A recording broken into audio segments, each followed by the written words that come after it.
Lazarus. There are some graves we never thought we would stand beside.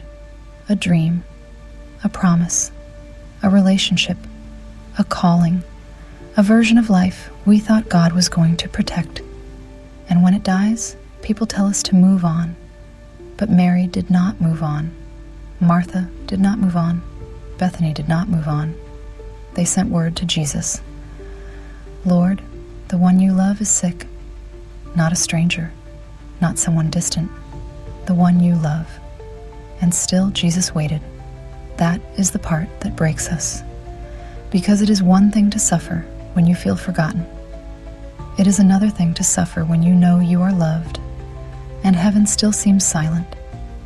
By the time Jesus arrived, Lazarus had been in the tomb 4 days. 4 days of questions. 4 days of tears. 4 days of replaying the same thought. If only he had come sooner. Martha ran to him with the sentence, "Grief has spoken in every generation." Lord, if you had been here, if you had moved faster, if you had answered when I asked, if you had stepped in before the stone was rolled shut.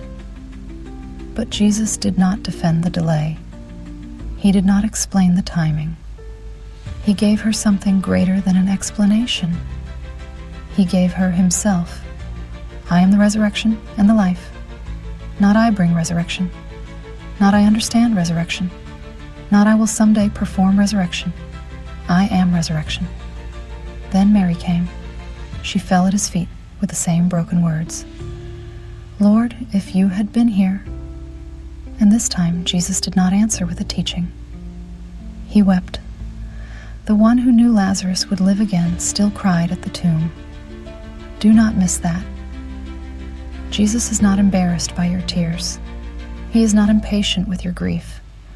He does not stand far away from the place that hurts.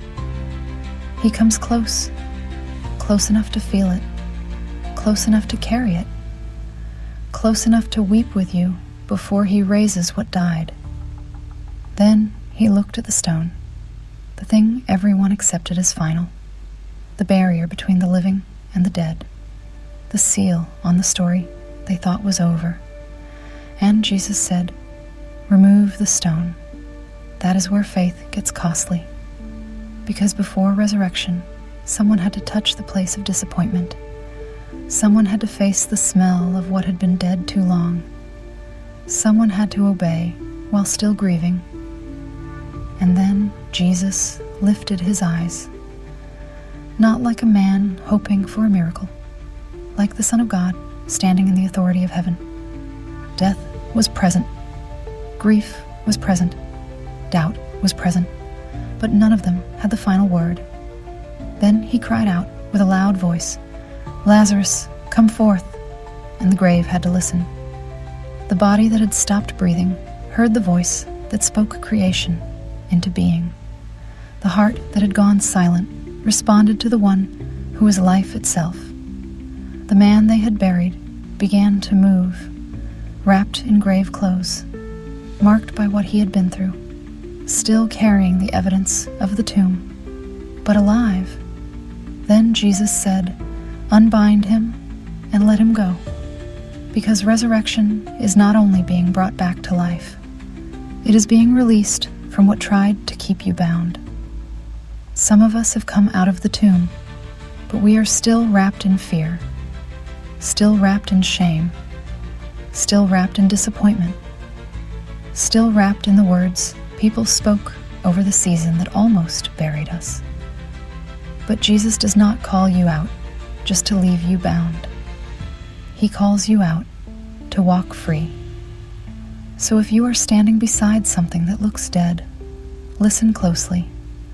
The stone is not stronger than his command. The grave is not louder than his voice. The delay is not the denial. And what love calls by name, death cannot keep. Lazarus came out, and so can you. Roll away the stone, stand in faith, listen for his voice, because resurrection is not just rising, it is walking free.